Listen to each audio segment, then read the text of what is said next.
Welcome to the online video lecture series of the course Computer Organization and Architecture. In previous class, we have seen various components of the system which are used to perform different tasks, and we have also seen their basic operations. We have also talked about how particular instruction is executed through a system, and we have seen what are the basic steps required to fetch, to decode and to execute particular instruction. So, in today's class we will talk about how particular component can transfer the data to other component. That means, how different components are connected to each other, that is bus. And we will also talk about various methodology for bus arbitration if different components are requesting for the bus.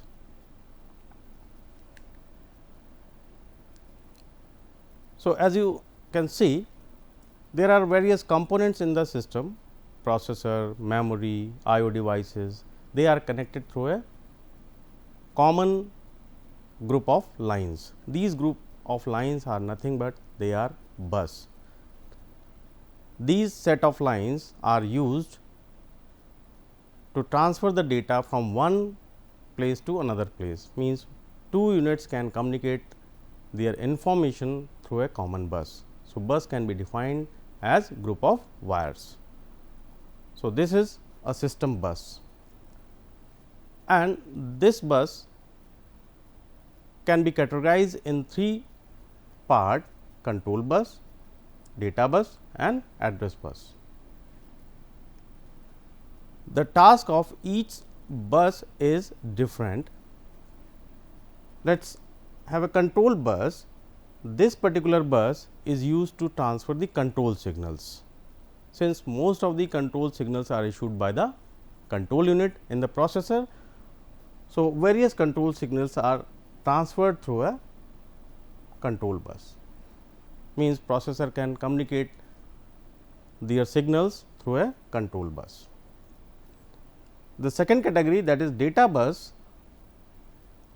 This particular bus is used to transfer the data or instruction or operand or any result or process data, you can say process data. So, this can be transferred through data bus. And the last category, that is address bus. This particular bus is used to transfer the address for particular component, and these addresses are always generated by the processor, because control unit is basically responsible to generate all the addresses.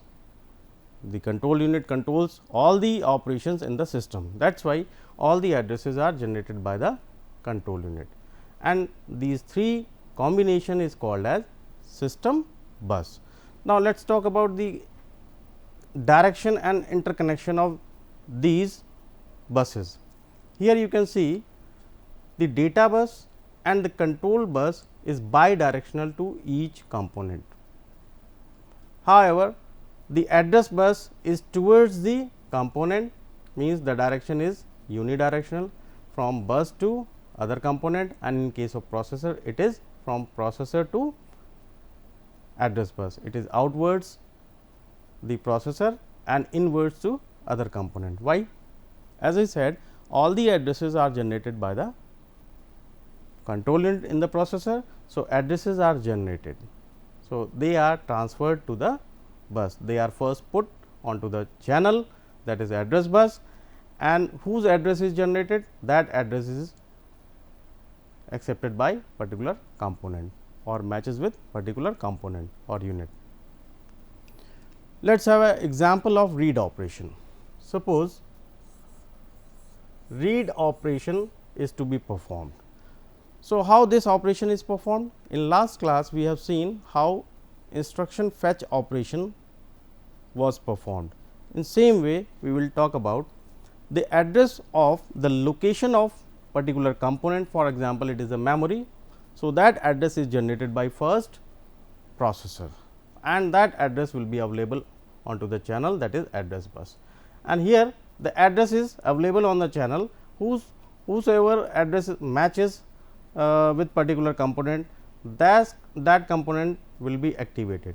And in parallel to the address transfer, the command read is issued by the control unit through a common, so through a control bus.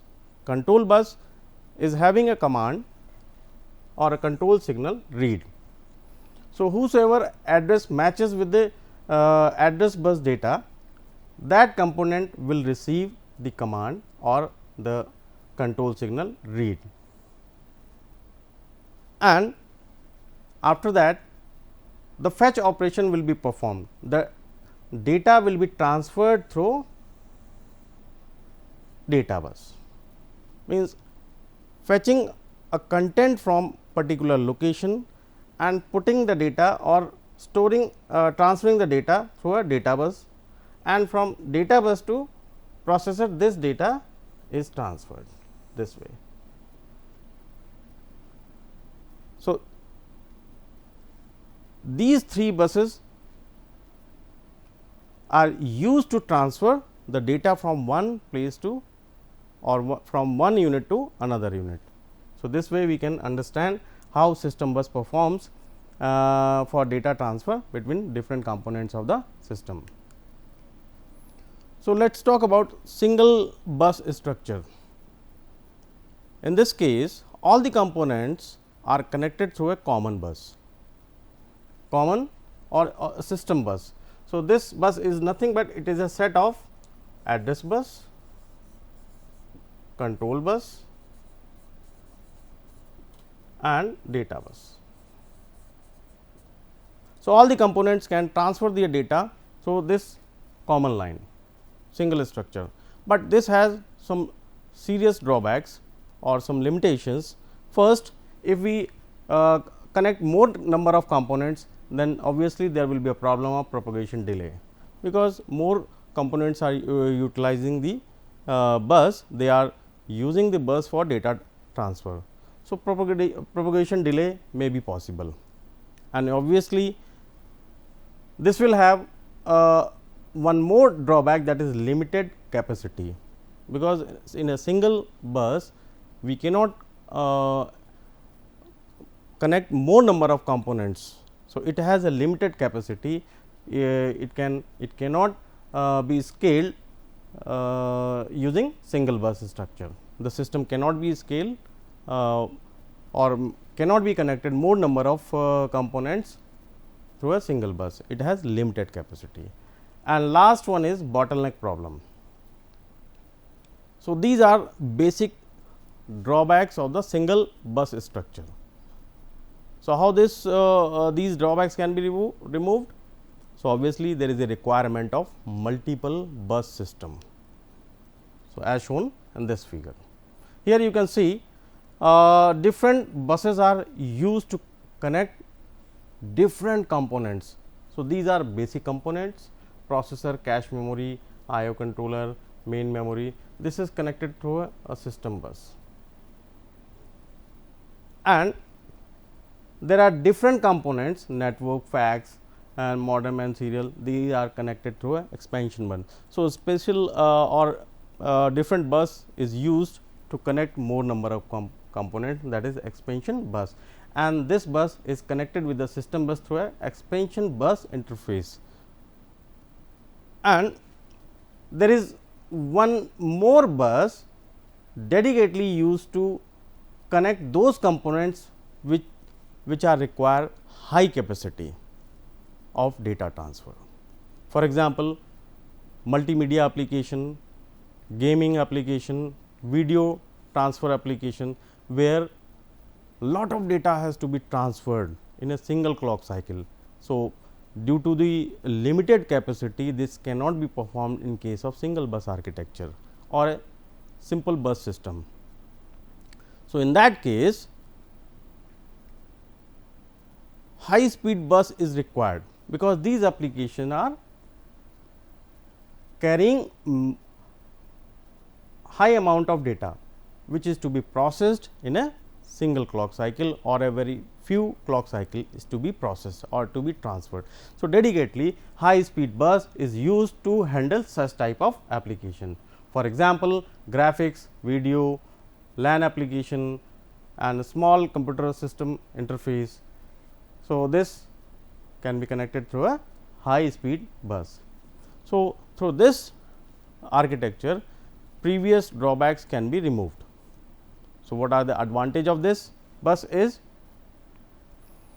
this is fast accessing, means fast data transfer is possible in this case, and high performance can be achieved, and also it is scalable, means more number of components can be connected through this system through a multiple bus architecture.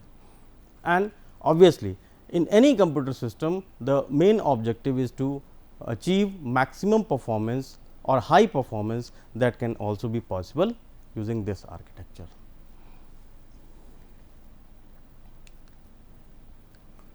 So, during programming we have seen various types of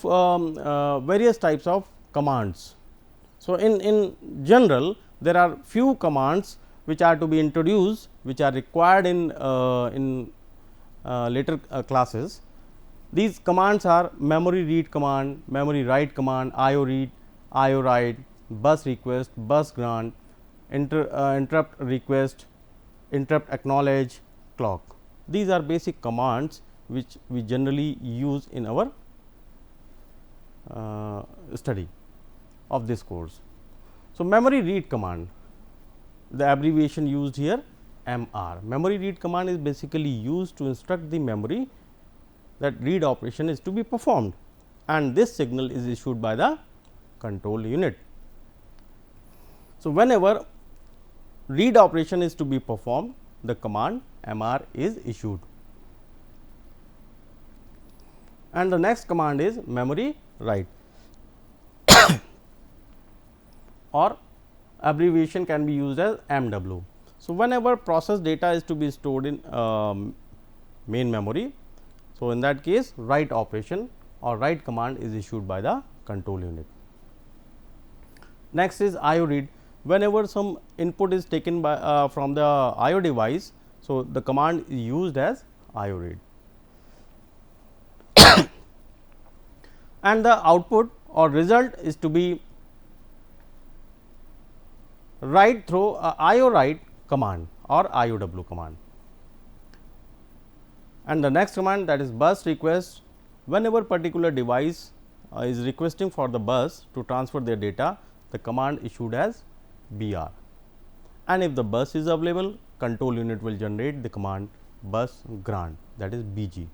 BG signal will be issued. Whenever a particular unit or component is requesting for the interrupt, that request can be handled by interrupt request, that is INTR, and that request is acknowledged by the processor through interrupt acknowledge INTA. So, in our system all the operations or components are synchronized through a clock. So, this command CLK is used to show that components are synchronized using a clock cycle. So, there are many more commands you will see later in this course. So, let us talk about bus arbitration. So, as I said, in a multiple bus architecture, several components are connected through a bus. So, they are requesting to transfer their data. So, they are required the bus, because only on the availability of bus the transformation operation will take place. So, it is a responsibility of controller who allocate the bus to particular component. So, there are various components which are requesting for the bus, that means bus request signals are issued by various components, but the bus grant signal is issued by the control unit to particular component. So, switching of bus from one component to another component is called as arbitration. So, Here there are two types of bus arbitration is possible. First is centralized bus arbitration, where one component is deciding to whom the bus is to be granted, and second is all devices participate in the selection of the next master. So, the component which is using the bus is called as master. So, there is a term master is used. The bus which is held by particular component is the master of that bus, because that master is using the bus. So, let us talk about various methodology to handle bus arbitration, methods for bus arbitration. So, there is first method or simplest or cheaper method called as daisy chaining method. For bus arbitration generally we use. So, in this case there are several masters are connected through a common line, that is bus request and bus busy. So, common line is used to connect all the masters, and they can put their request, that is bus request, through a bus request channel. And if they gets the bus, hold the bus and transferring their data, they can inform to the controller that bus is busy through a bus busy line. So, this method is very simple and cheaper, and very less number of lines are required in this case, but there are few drawbacks of this method. We will talk about this. So, here components are connected through a common lines bus request and bus busy, and they are requesting or they are putting their request to the bus request channel, requesting for the bus, but it is a responsibility of controller to issue the bus grant signal. In this case, this signal of bus grant is propagated or broadcasted through a first master. You can see the controller will always issue the bus grant signal to the first master, and from first master this signal will be propagated or broadcasted, right.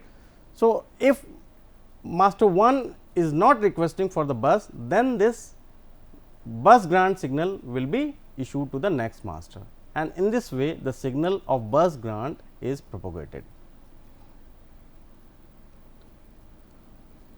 So, this method, as I said, the advantage of this method is it is simple and cheaper method, and very few lines are required to connect, but this has serious drawbacks. This method has serious drawbacks. The first drawback is, since the signal of bus grant is propagated from one master to another master, so obviously slow arbitration time will be observed. Means this signal will propagate it from one master to another master, and if some master is busy, it will evaluate whether the bus is required by particular master, yes or no. If it is not required, then only this signal will be issued to the next master. So, due to this, slow arbitration is possible in this case. And second drawback, that is priority depends upon physical location. So, obviously, if there are more number of masters connected, so the master located at last location will always get a bus in the last, because controller is issuing the bus grant signal to the first master only, and intermediate masters, if they are not requesting for the bus, then only this signal will be propagated, and the master which is requesting for the bus is located at the last location will always get the bus in the last. So, priority of getting the bus will depend upon physical location. And last but very important drawback of this scheme is chance of failure is more. If particular master gets failed, so what will happen? This broadcasting on propagation of bus grant signal is not possible. So, in that case remaining system cannot accept or receive the bus grant signal in anyhow. So, failing of one component will reflect the whole system to fail. So, that is the major drawback of this scheme, daisy chaining. So, let us talk about the next scheme where few drawbacks has been resolved. The next scheme called as polling or rotating priority method. In this case, all the masters are connected through a address lines. So, separate address lines are used to connect different masters. So, suppose there are n masters connected through this system. So, accordingly number of address lines are required and they are requesting for the bus through a bus request channel and acknowledging to the controller that I am using the bus can be given through a bus busy channel. They can acknowledge to the controller if they are using the bus, they can issue the signal of bus busy through a bus busy line. So, here you can see various masters are connected through a common channel or address line, various module address lines in this figure, and the polling sequence is generated by the controller. In this case various masters are connecting or requesting for the bus. So, to whom the bus grant signal is to be issued, it depends on polling sequence. So, there is a decoder which decodes or initiates or generates the polling sequence and to whom the bus grant signal is issued. And according to polling sequence, the particular address is generated and that address will be available on the channel of address module or this address lines. And if particular master is requesting for the bus and address matches with the address available on the channel, that master can get the signal of bus grant and this master will hold the bus and use the bus to transfer their data. So, this way this methodology can be implemented, and if particular master is holding the bus, that master will inform the controller that bus is busy. So, what are the major advantage of this method? This method is bit faster than the previous method, that is daisy chaining method. So, in this case arbitration is faster. This method is again a simple and there is a less chance of failure. In this case failing of particular master will not affect the whole system to fail. If particular master is gets fail, so there is no effect on rest of the system, because every master is connected separately with the controller through a common channel, that is address line channel. Besides these advantages, there are few disadvantages also. Increasing the size will require more number of address lines, that is a major drawback of this scheme. If we increase number of masters in this case, so obviously more number of address lines are required. So, more number of group of wires are required in this case. So, there is a limitation of this scheme. We cannot connect more number of modules in this scheme. In this method, we have a limitation to connect few number of modules. We cannot connect more number of modules in this case. To remove this drawback or to overcome this drawback, the next method proposed is fixed priority or independent request method. So, in this case each master has a separate pair of bus grant and bus request with the controller. However, bus busy channel is common for all master. So, whosoever master is requesting for the bus, it can put their request separately to the controller, and there is a priority decoder which decides whose priority is high, and that particular component will be issued a bus for their transfer. So, based on priority, the bus grant signal will be issued, and the priority is decided by the priority decoder in the controller.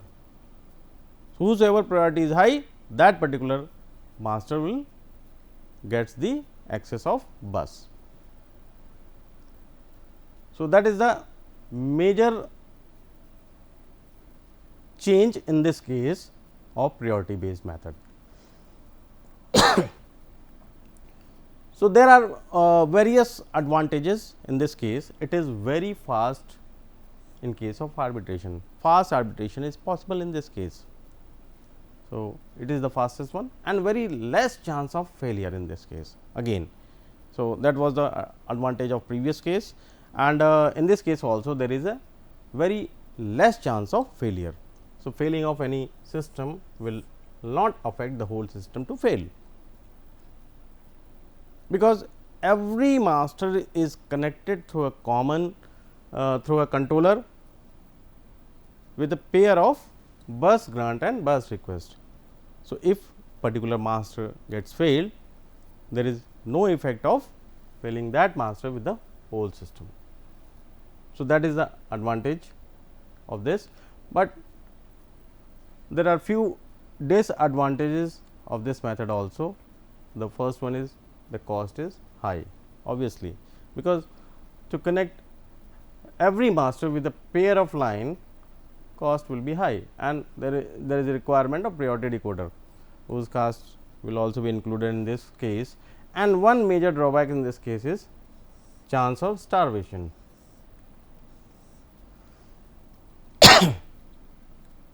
In case of starvation, the low priority module or the low priority master will have a chance of getting the bus, but